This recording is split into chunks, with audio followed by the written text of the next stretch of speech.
All right, hello. We're back to doing a short video on this obscure quasar's work. Um,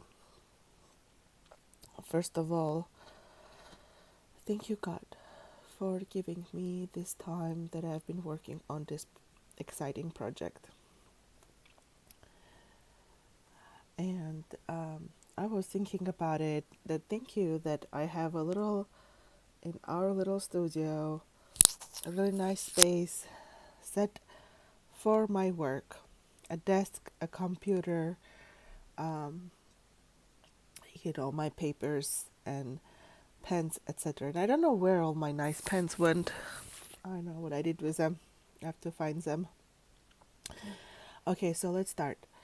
Okay, besides all this online, and I cannot switch the view on the regular video camera, which I'm using now to record, so only one way it's facing. But besides the electronic records, I also have paper records. And I'm sorry, I'm sick, so I might cough.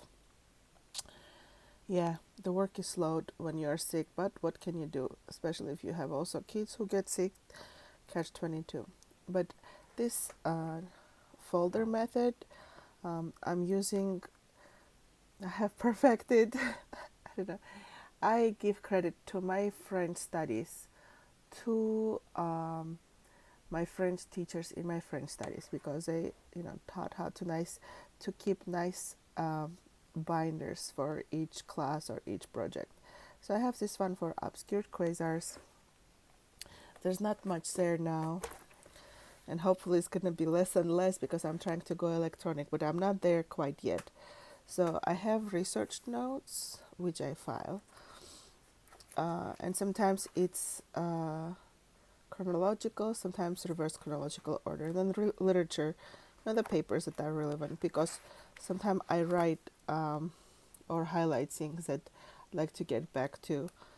But yeah, especially these papers, I can get rid of it. And Angry Birds in honor of Finland. And on this side, I usually have my to-dos. So now the to-dos are developing. The to-dos, nobody gives me to-dos. I do the to-dos myself. So now the project is going and the to-dos are coming, and I can write them and then mark them off once I get them done. And besides this binder is kind of like the archival binder. I also have a folder where I put, you know, papers where I have notes for that project, um, like working notes. And then once I'm done or I have a lot of them, then I archive them sort of into the binder. So let's say this binder, we'll just look at research notes really quick. I This is kind of my research log. I date it. I like to highlight it with orange or something that this is a new date. And then I write what I have been exactly working on, and maybe questions or something that bothers me, I write it out so that I'm not stuck on it, and I move forward. Because if you, well, anyway, I write at the end of the day usually what to work on next, so that when I start the next day or next time working on that project, I have some idea where to pick up the work. Um, yeah, this is this kind of idea I was trying to tell you, that if you work sometimes in science, you have to do it through trial and error, maybe, or in faith. Because if you, sometimes, I'm not saying at every time, but sometimes, because if you try to align all the ducks in a row, the project is gonna either stall or move slowly.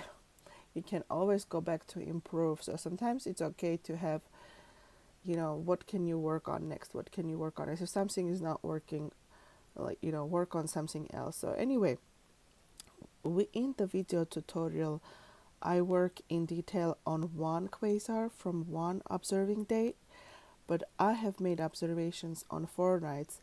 So kind of in the background, I'm working on all the other quasar fields, and I processed them quite a bit, and that's what I'm working on now. And it's not without its challenges, because the conditions were quite bad in some of the nights with the humidity, and I had to stop some exposures because the humidity rose. For example, in this 916, only one object was observed, and I was looking at the spectrum, and it's quite faint. We'll see. I hope something comes out of it. But this is also how I decided to create a visual for myself and maybe put it in a paper. And usually in a previous paper we only put this top diagram, but I think the bottom diagram should also be there. So here's my quasar. It's quite extended. It's also not clear. Is this one object? What is this? Is this part of the quasar, or is it, because the slit intercepted this whole thing? So is this part of the quasar, or is it an overlapping background, foreground projection, or what? It's probably part of the quasar, but I wrote that question down to make sure. And this is a candidate galaxy, and this is how it looks like from the spectrum point of view. This is a combined spectrum, so it's very faint. There's some other chance spectrum, but it is so faint. There's no signal really, so I'm not gonna deal with it. I'm not gonna count it. So yeah, thank you, God. Thank you for blessing the work, blessing the beginning of the work, and thank you for giving me favor in every single project, in every single thing that my hands touch in this project and in other projects. In Jesus' name, amen. So a lot of fun. I'm working on my video tutorial 5. I'm compiling the steps, and that's where it is.